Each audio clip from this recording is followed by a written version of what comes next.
Et c'est toi qui es chargé, une des personnes qui est chargée d'administrer les produits d'homéopathie, Ouais, Solidago. ouais. Et puis, qu'est-ce que tu peux me raconter là-dessus? Qu'est-ce que tu fais? Et puis...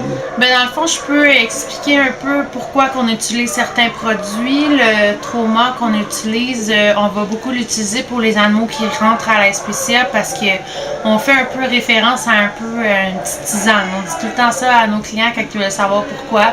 Ça l'aide à les calmer. Comme quand ils rentrent, c'est des chats qui sont vraiment stressés. On va utiliser moins pour les chiens le trauma. Vraiment, à moins qu'on ait un chenil beaucoup rempli puis que c'est vraiment stressé, ou un chien qui est sur médication, exemple la fluvoxamine, qui est un chien qui est très anxieux. À ce moment-là, on va lui donner du trauma, mais pour les chats, aussitôt qu'ils rentrent, ils sont en quarantaine pendant une semaine, le temps des vaccins, vermifuges, puis on leur donne du trauma. Puis on va aussi donner du trauma des fois aux animaux qui rentrent puis qui sont vraiment stressés. Puis ceux aussi qu'on met en traitement, mettons, qui ont eu la rhinotrachéite, bon, on va aider avec ce produit-là aussi. Vous en donnez aussi aux gens qui viennent adopter quand ils partent avec leur chat? Oui. Quand que, dans le fond, les animaux ils se font adopter, on leur donne une petite bouteille. Dans le fond, c'est environ 10 jours. Dans le fond, on dit jusqu'à temps que la bouteille soit vide, parce que nous, on les donne à chaque jour à long terme. Mais pour les adoptants, on marque jusqu'à 10 jours, mais on peut le dire aussi jusqu'à temps que la bouteille soit vide. C'est environ 10 gouttes dans le bol d'eau une fois par jour. Quand les animaux se font adopter, c'est sûr qu'il y a un gros stress de changement d'environnement. Donc, oui, ça peut aider l'animal à mieux s'adapter à son environnement. Ça, c'est sûr. Donc, pour toi, le trauma, c'est ta vedette? Pour les chats stressés, oui. C'est sûr que ça fonctionne très bien pour les animaux qui sont stressés. L'immune, dans le fond, qui est maintenant, je pense, rendu le Lycep, je pense qu'il a changé de nom. Oui. Les animaux qui sont malades, c'est sûr qu'on va utiliser plus ce produit-là pour aider, dans le fond, au système immunitaire. Pour la rhinotrachéite, c'est un traitement de 14 jours. C'est sûr qu'ici, comme en ce moment, c'est vraiment la passe de tous les animaux malades dans la bâtisse, comme un peu les humains, là. Quand c'est le temps du rhume, ça court partout. Ben, en ce moment, c'est vraiment le principe des chats. Fait que c'est sûr que si on voit que l'animal, après 7 jours de traitement, il y a vraiment plus de sécrétion, il est rendu beau, il est alerte, il est en forme, on va arrêter le produit de son 14 jours au lieu de on va le mettre à 7 jours.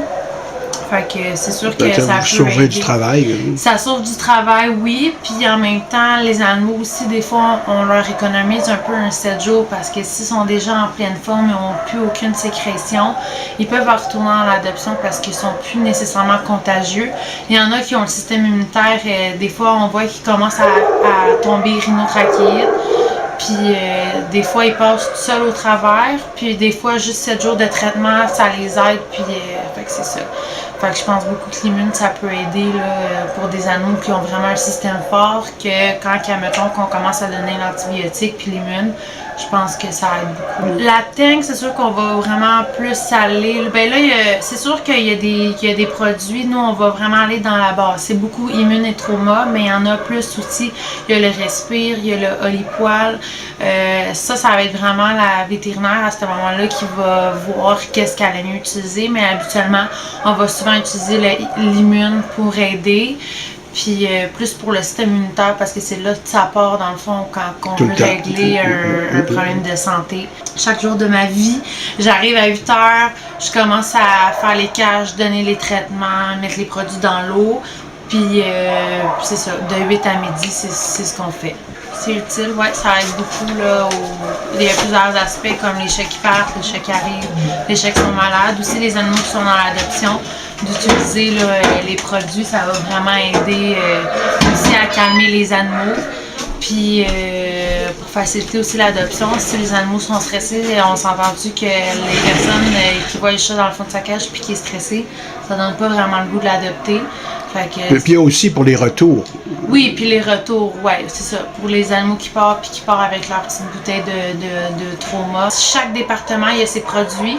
Il y a les personnes, dans le fond, qui sont en adoption avec les animaux qui sont en bonne santé. Eux, ils vont utiliser, on a comme une grille, dans le fond, qu'est-ce qu'on met dans l'eau à chaque jour. Des protocoles. Les protocoles. Avant, on utilisait beaucoup le parasite pour les animaux. L'été, on a comme des chatières. Ils ont un petit enclos à l'extérieur, comme qu'on voit juste ici. Oui, oui. Fait que juste là, ça, dans le fond, il y a un petit grillage. C'est des chatières. Il y en a deux. Fait qu'ils sont chacune de leur côté. Fait que c'est sûr qu'ils sont en contact avec des herbes, ils sont beaucoup en contact avec l'extérieur. Fait qu'eux, ils vont avoir un petit peu plus de parasites, plus corps, puis on les mélange ensemble. L'adoption, les animaux qui sont dans les cages, bien c'est sûr qu'en haut, avec le chien qui jappe, il y a beaucoup de tralala, devient le trauma pour les calmer, puis en bas, beaucoup d'immunité.